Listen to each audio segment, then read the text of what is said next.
Games, Brains and Headbanging Life. Carl and Brendan from gbhbl.com, and it's 10 things we hate about heavy metal fans. Please, please, please watch the whole video. Take it all with a pinch of salt. We are not aiming at you. We are metal fans as well, so it's aimed at ourselves as much as anything else. There are some things that are serious toned, of course, that we think kind of suck, but just like any group of people, any group of fans, that will always be the case. But don't just get mad about anything we're criticizing you personally. We don't fucking know you, so chill out. Yeah, if you're taking offense to anything of this, that's something within your own mind. But it is the internet and it is YouTube, and that's what people do. So I would like to add then, I don't mind. I hope I offend you all. Please come at me. Oh, you can start then. I'll start the love, start the hate. Start. All right. I'll go with a nice easy one. Anyone who wishes any of the following statements. Metallica only made 3 good albums. The only good Metallica music was written by Dave Mustaine. Machine Head have only released 1 good album, or Cradle of Filth are not black metal. Anyone who wishes any of those 4 statements, please be instantly offended. You are wrong. God, imagine meeting somebody who said all, because I could see meeting somebody who said two, which is Metallica's 3 albums, and Dave Mustaine. Like I could see someone, but imagine meeting somebody who said all 4. Yeah, they make a little game out of it called like "I'm a cunt bingo" or something like that. Yeah, you could actually do that. We'll have to do that at some point and get all your fucking statements together on one big hit and just spend our time ripping them apart. I mean, most people aren't stupid enough, but they, this is but we, I know. The only reason I've written those statements is because I have heard them all. We know them. Yeah, heard them. Yeah. Which one more than any other have you heard? More than any other, probably Metallica only made 3 good albums. That would have been my second. I think Cradle not being black metal. Yeah, that's definitely one of them. Yeah. But all of them I've heard. The Machine Head of it all. Do you know what it is? It's probably the same collection of people, but it depends on what the news article is. If it's a news article about Metallica, I can guarantee you somebody's going to say, "Oh, I stopped listening after Master." Yep. And if it's the same about Metallica, or if it's something about Metallica and Dave Mustaine, or Metallica and Megadeth together, it will be like, "Oh, Metallica's best songs are all written by Dave Mustaine anyway." Yeah. If it's anything about Machine Head, everyone is straight away, "Oh, they only ever released the Davey was the only good album." Yeah, it's amazing. It's predictable, isn't it? It is boring. It's boring because whether you like Machine Head or not, turn around and be all like, "Oh, I don't like the blackening," you're just outright wrong. Yeah. And also, the more things change is better than Burn My Eyes. Yeah. Have that. Have that for some debate. Yeah, that's right there. That's the track by track in the future, isn't it? Yeah. Right, my first one's gatekeeping. It's probably the biggest problem that exists in metal these days, which is gatekeeping. And it's somehow you deciding, whoever it might be, not you personally, but someone out there deciding that they, because they've listened to metal for X amount of years, can stand at that gate and judge people as they try to come through it. What do you mean you like this band? Well, their back catalogue and this is better than that and so on. And trying to tell people basically that, particularly in genres, I think you find it more, and the best example I can use is an experience that once happened to me a very, very long time ago. And it was me telling someone I like black metal, and he wanted me to list the black metal bands I liked. So I started listing some, being young and kind of like so on. And basically he stood there and was like, if I said a band he agreed with, he'd shake my hand. And it sticks in my head as one of the weirdest experiences I've ever. And at the time, I didn't realize what was going on there. But that is a fucking gatekeeping. It's like, what does it fucking matter? I like Dimmy Borgir, and that's what got me into black. Dimmy Borgir got me into black metal. That is not a problem. That made me then seek out old school black metal and new school black metal and all these variations. But you stand there and go, and you can't like black metal because you got into Dimmy Borgir and so on. They're not black metal and all that bollocks. Exactly what Brendan said about Cradle. There's another great example. Although Cradle didn't get me into black metal, they're the earliest band I can point at that I went, "Oh, they're black metal," and I like them. Gatekeeping, man, it's bullshit. Yeah. That's a dickhead move as well. That shaking hands thing. Oh God, it's stuck. That's like we're talking a decade later. Yeah. I kind of similar thing. I think I put mine under the umbrella of closed-mindedness, but it's essentially the same thing. And it's that whole "that's not true" black metal, just sort of random statements, this sort of generalization of things, like metalcore sucks. Yeah. Just as a thing. Like I've listened to every single song by every single band ever released in metalcore, so I can firmly say that metalcore sucks. Yeah. Or do you just think it sucks because you're trying to be cool, or Parkway Drive shouldn't be allowed to headline metal festivals because it's it's not proper metal. Yeah. Bullshit. Yeah. Yeah, we're just metalheads. We're often quick to shout out how much something isn't for us, whether people want to hear it or not. Mm-hmm. You know, we're all very, very quick to jump up. Like if somebody puts up something, like even you'll see it even in the more recent post where Bloodstock were due to announce their thing, where somebody will say a band, and somebody will jump straight on that going, "I hope not." It's like, don't need to say it, do you? Yeah. Everyone in this forum, everyone in this comment feed is just listing the bands they hope it is. You're going through on their comments going, "I don't like them. I hope it's not them. They're shit." Yeah. You know, that's just fucking weird for a start. But yeah, just the idea as well. I hate the idea that a person, I mean, I don't believe it for a start, but I hate the idea that a person would say, you know, I only listen to, say, Scandinavian black metal, nothing else. It has to be black, it has to be Scandinavian, it has to be pre-1995. Yeah. And I don't listen to anything else because that's true black metal. I mean, if it is true, they're missing out on so much good music. Insane. Secondly, it's not true. It's just not true. There's no way in the world anyone could do that. How could you not accidentally listen to something else if you ever go to a gig ever? Mm-hmm. You know. So it's also the fact that it's sad if it was true. It's also just not true. It's just fucking lie. Yeah. You know. I don't know why a metalhead takes pride in like trying to show that he's closed-minded. Like, why would you? Why would you take pride in the fact that you could say, "I've never listened to anything but this"? Yeah. Yeah. Why is that something to be proud of? I'd be embarrassed that I've given no other band a chance ever. Yeah, particularly as well, like when it kind of came to sort of the rock side of things, and like the desperation is to be like to try and point out how little you would listen to like some My Chemical Romance and stuff like that. I remember being embarrassed about liking My Chemical Romance back in the day. You know, now you're older, you're wiser, you're like, nah, man, they rock. Shut up. Yeah, you'll still be a little bit embarrassed, okay? Nah. Love Good Charlotte. I've seen them live 5 times. I've seen them live no times. Arrogance. So this applies to our genre of metal and how we act towards every other genre outside of metal. The way to sell our music and get people into it. I know we're very protective of it and stuff like that, but the arrogance that our music is better than yours, and saying it to someone who loves hip hop and has got a lot of deep knowledge and cuts and stuff about that, and going, well, no, let's just rap, it's crap, is just like, no, that's not a real great way to sell our music to them. You know, if they're like, oh, I love this style of music. I love, you know, a person says, I love hip hop. All right, cool. What do you like about it? Was there something specific? What bands you into? What do they do differently? And so on. A little bit of knowledge will do you no harm. Doesn't mean you're going to become a fan of it. Of course not. But your willingness to listen means they might turn around and go to, well, yeah, man, what kind of bands are you into then? Oh, I'm into these sort of bands. What's that kind of music like? Hey, conversation. Instead of just thinking, my music's better. And that's the end of it. Yeah. Yeah. Be nice and respectful, essentially. Basically. Anyone who jumps into the middle of a circle pit while everyone else is standing, while everyone else is running around in circles.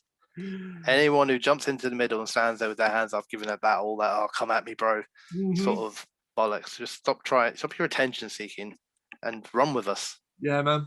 Run free. We're deer galloping across the plains, and you're standing there. You're going to get eaten by the lion, you weirdo. Come and join us. Yeah, whenever I see videos of like a big festival headline, like a Hellfest or so on, and the pit's massive, and it'll always be a little group, 4 or 5 people standing dead in the center, going, and it's like, it's like their moment, isn't it? Because they're not in the crowd now. They'd be like, oh, look at me. And it's like, really, you're that desperate for attention. Yeah. Terrible. Kind of pit related and live environment as well. My next one is crowd surfing on people who aren't expecting it. Now, crowd surfing, it's pretty much banned in almost every venue we've ever been to. You rarely see it.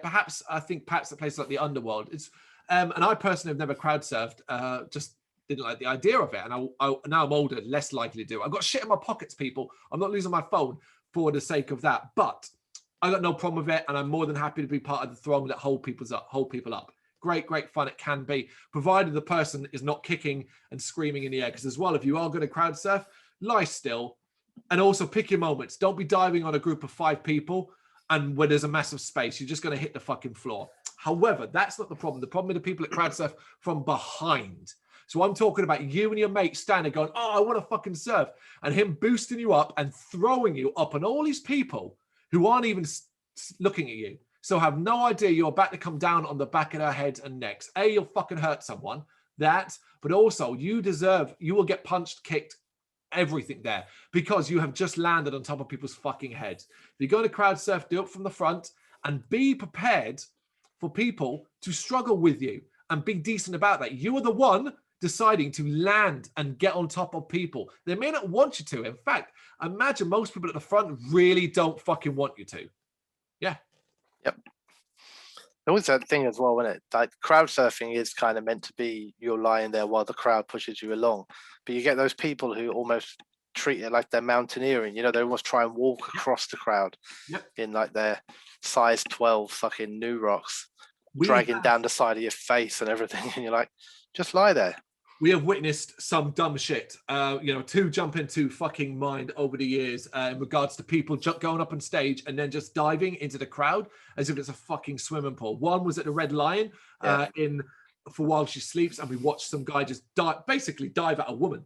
Yeah. As if that was some crowd surfing. And there was that. And obviously, famously, my son's first ever gig, Less Than Jake, and the jumping off the balcony. And everybody going, well, that's like fucking 20 feet high. If he lands on me, he's probably going to hurt me. So let's all move. So the guy just hits the fucking floor. Yeah. I don't know. It's some like 16, 17 stone geezer on top of a stage pointing at like a 10 stone or 8 stone bird, just like, catch me. It's like, she's not catching you, bruv. He knocked that woman out While She Sleeps. He did, yeah, because he jumped knees first as well. How can you stage dive knees first into a person? Fucking. I hope hopefully he wasn't a dickhead and he woke up in the morning full of regret and remorse for what he did. Hopefully, yeah. So kind of carrying on with that sort of shit, then just a nice short brief on which is the acrobats in the pit with all the hardcore style cartwheeling and fly kicking, basically turning a usually respectful mosh pit into a school playground full of bullies. Yep. I have it as well, hardcore pits. We have talked at length about this. We won't go too much into it, but we will say this. Your statement of that's the way hardcore is, or that's the way it's done at those gigs, get in the bin. We will never agree with you. Yeah, I would say this to go against that statement simply is that I've been to many of these gigs and there'll often be many hundreds of people there watching. There's only ever 2 or 3 of you doing it. So what about the other 497 people? They ain't doing it. Yeah. We doubled up again. So staying with the pit thing then a little bit, people who stand in or near the pit who then constantly get annoyed at being bumped into. You know, a lot of gigs you kind of end up like with this second wall around the edge of the pit, blocking people who are trying to get into the pit, and the people can get annoyed at people who are trying to get out of the pit. While never actually being part of the pit. They're kind of like, it's like they come in and they go, right, middle of the floor here, this is my spot. And they'll try to mosh around. They're like, fuck off, what are you doing? I'm trying to watch. It's like, you're really not standing in the best place to watch a show, mate. Yeah. Yeah, you have to. You have to expect a certain level, and we know we go to a gig and we want to chill out, and we want to watch and enjoy. We don't go stand anywhere near that pit. We are standing at the back, watching and enjoying it that way. If we want to pit, guess where we go? Yeah, you go to the front. Yep, job done. Okay, off the pit side of things, then for me. Similar to your statement one, but it's 3 words. If you ever say these words in relation to a band in our genre, you're an idiot. And it is, that's not metal. Metal is wide array of things. We are not pointing at Little Mix and saying, well, that's a metal band. You don't need to tell us that's not metal. But I'm talking about the people that look at, say, Parkway Drive and go, well, that's not metal. No, they're not metal enough to headline. Architects, things like that. Ghost for part of their career as well, and things like that. Fuck you to decide what metal is and what, just because it's not your style of metal. Yeah. Cool. I think I'm out of the pit as well. So before I get really offensive, go for a few easier ones. So just the notion of heckling a band. I don't like this thing. This is not a cool thing. If you don't like them, fuck off. But shouting things at Cradle because you don't like Danny Filth, shouting things at Parkway or about Parkway. It doesn't even have to always be that the band are going to hear you. It's the fact that you're standing in the crowd shouting the shit while fans who are trying to enjoy it are standing around you. Yeah. You know, you're essentially ruining the experience for other people.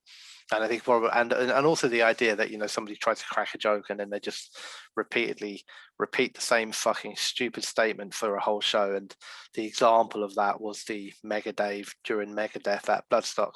Yeah. You know, said it once, got a little bit of a chuckle from everyone around us, including me. And then by the 50th time, every time there was a stop, it was just like, mate, will you shut the fuck up? Honestly. Yeah, I have it in a similar way as well. I have a specific one, but I'm actually going to talk about two because you mentioned Cradle. It prompted something in my head. So two events always stand out for me as one where it got so bad, me and my wife decided to leave. So that's the Cradle one. Cradle performed with Behemoth many years ago at the Forum. Behemoth were the headliners and Cradle was there. And I've never seen a more anti-Cradle like crowd. And I'm not just saying they didn't like Cradle. I'm talking about they were aggressively disliking Cradle. Like if they had things to throw beyond their beers, which they weren't doing, they would have fucking thrown them. We moved position 4 or 5 times to get away from groups of grown men standing with their backs to Cradle of Filth, sticking their middle fingers up constantly. And we just went, you know what, fuck this. If this is Behemoth's fan base, we didn't want to know. We watched the rest of Cradle and then left. We're like, yep. And we said to date, we'd never go see Behemoth anywhere but a festival because of that's what the fan base is like. And I know it's obviously, you know, not all, but that venue, the Forum, that night, fuck that shit. Just why did you come in? Stay at the back, stay outside. But you ruined it for me and others, no doubt as well. But the other one, Ghost Bath. Bloodstock 2016, first band on in the morning. So excited to see them, become a big fan at that point. And aren't you all hilarious because you decided you were going to mimic his scream and ruin the set by screaming every time a little low point happened or went quiet. You'd all be like, and then continue to do it all day long. And I'd see posts after the people going, oh, it was really funny that they kept doing that in the campsite. And I'm like, yeah, funny. Huh. Yeah, I think interestingly, I think I don't know the people who did it, but I saw the same thing come up in Bloodstock comment feed this recently about the band announcement where somebody I don't know if they were joking or they meant it, but they said, oh, it'd be cool if Ghost Bath got announced, not as a headliner, but as a band playing there. Yeah. And then this other person tagged someone else to it and said, oh, you can do your wailing again. And then they were just writing these comments. So that's saying about walking around the campsites all like 3 a.m, all wailing like Ghost Bath. And I was wondering, I remember reading that and thinking, I wonder if that's them. Fun. Yeah. But what was worse about it was that this is years and years and years later, and they still laugh about it as a joke, as if Ghost Bath ever come back, we can do it again. Yeah, that'd be cool. And it's like, yeah, it's not cool, guys. No. The other thing I think is quite interesting, actually, with what you were saying, which was about Behemoth, and I wonder how all those hardcore fans feel about Behemoth these days. Oh, of course, yeah, you know? yeah. I wonder if they're all into his solo stuff. Yeah. Or like the new album, screaming that that's not metal. Yeah. They all stand there with their backs, putting their fingers up to Behemoth now. Oh, people are so cool. Yeah, man. Okay, so this weird hatred of success in heavy metal. As soon as a band become big enough, or even just near big enough to headline and get any kind of recognition at all, we turn on them. Yeah. If they make any money, we hate them for making money. If they tweak their sound to exist, just to stay in existence, we hate them for daring to change. And I understand the notion of sometimes being reluctant to see your bands change, but the idea of just hating any form of success for a metal band is weird. We'll only like you if you're poor. Yeah. It's like, well, yeah, it's mental. We should be almost like an accessibility thing, isn't it? Like, oh, they're no longer accessible to me, so I don't want as grand a crowd to have them. We've talked at length about While She Sleeps and the possibility that we won't be on board this train going forward because they're shooting for a star that isn't going to be ours. I don't think either of us wishes them any ill will. Like, I want to see them become giants. It just means absolutely right. That'd be really cool. It'd be really cool. I'd love to be able to say that. I remember them when they was just little whippersnappers. Red Lion. Look at them now, superstars. Yeah. That's cool. You wish them all the best. Of course you do, man. But just this notion of like, I don't know, somebody makes some money You know, that's it. You're not metal anymore because you made money. Or I don't know, you release a bit of merch that people think like, no, that doesn't work. We're not happy with that type of merch. You're just doing it for the money now. And it's like, what do you think they're doing this for? Of course they're doing it for the love of music. Why would you wouldn't go on a 50-day tour away from your family and everything like that if you wouldn't love the music? But you got to make money too. Absolutely. It's heartbreaking that all the bands who speak to these days in interviews and things like that, you know, openly acknowledge there's no money to be made. Yeah. And people say, oh, well, you should do it for the love. Fuck off, man. You can love it and still want to earn money so that you can make it your career, because then you can do it more. Yeah.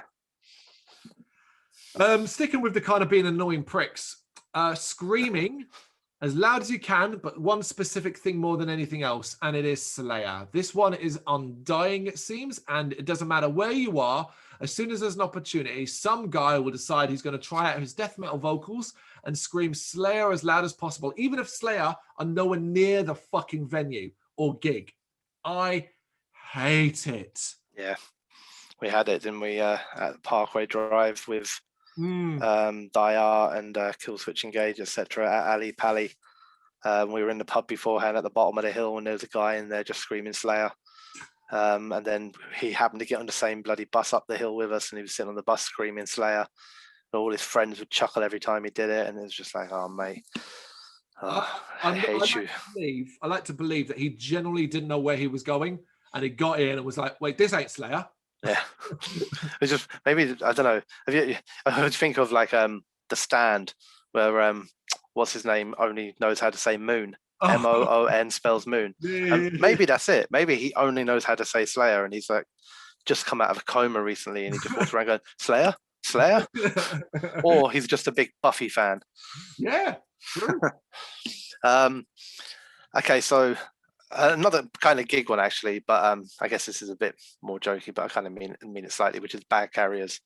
And just that it annoys the hell out of me. You know, I don't mind. I'm not talking about somebody who brings up like a lady bringing a handbag or a geezer bringing a small bag because he's come straight from work or whatever it is. I'm talking about these people that come to a gig with a fucking suitcase on their back, like like they're camping out or something. You've got a Bergen with like a bedroll and a fucking sleeping bag and everything in there. You only got like a bus 3 stops. Do you know what I mean? I get you might have a work bag, I get all that. I've done that once and I remember hating it, but I had no choice. I had my laptop in it and a few bits. But these guys, walking around with man bags, Bergens, bursting out of the scenes, wandering around unaware as well of their newfound bulk. That's the biggest part of it. They forget that where they may have been this wide before, they are now this wide. So when they turn that corner, they have to allow for the fact that they've got like the equivalent of 3 people in a queue behind them. And they turn around, they're knocking beers, same sort of shit you get on the tube or on the DLR, knocking drinks out of hands. And I always just wonder, what the fuck are you carrying, man? And I'm sure there's some unique like individuals who are genuinely have maybe traveled for this gig. And maybe they've come straight in there and then they're going to crash out of someone's house. But you see this stuff at like a little local band who can barely pull in 10 people. Mm-hmm. You're thinking like, there's no way someone's come down from Scotland to watch these guys. So these people have come from around here and they look like they're literally they're just going to walk out of the gig and pitch a tent and camp there for the night, and they've got a stove and everything. It just confuses me. Like, what is in your bag? Yeah. Like I said, if you are, just like the tube etiquette, as it were, if you're going to be standing there with a big old backpack on your back and watching the band, and you're not planning to move around much, take it fucking off. That's it. That's what it is. That's what I was saying with the work. When I went that time with the work bag, you take it off, you put it between your legs, you hold it there. That's it. Job done. But for me personally, I know you have to do it sometimes, but I hate ever attending a gig with anything more than I can fit in my pockets comfortably. Yeah. I think you'll be the same as well. Like sometimes I'll be like, you know what? I don't need to bring this. Yeah, no, absolutely. Whenever I go to a gig, for example, I always take my door key off of all of my key rings, and so I just have the single door key in my pocket. See, what we do is me and my wife is we make sure only one of us takes a set of keys. We're like, you know what? We don't need both. I'll take one. Yeah. Short and simple. Denim jackets, patch jackets, those things. You sit at home, you spend ages sewing your patches on and all that stuff, and then you go out and everyone's like, yeah, that's really cool and all that, and then you go, yeah, it's my battle armor. Battle armor. Hate that term. It's really picky, but there you go. Okay, so I guess Oh, I'm not getting into my really serious one yet. I've got two left. So the first one is just sometimes it annoys me that the dedication of a large amount of metal fans to the bigger bands can lead to a lack of interest in smaller bands. Of course. I know that we're all very vocal, or a lot of people are very vocal about how they support the underground and everything like that. But how many times do you go to a live gig and the support act have 30 people watching?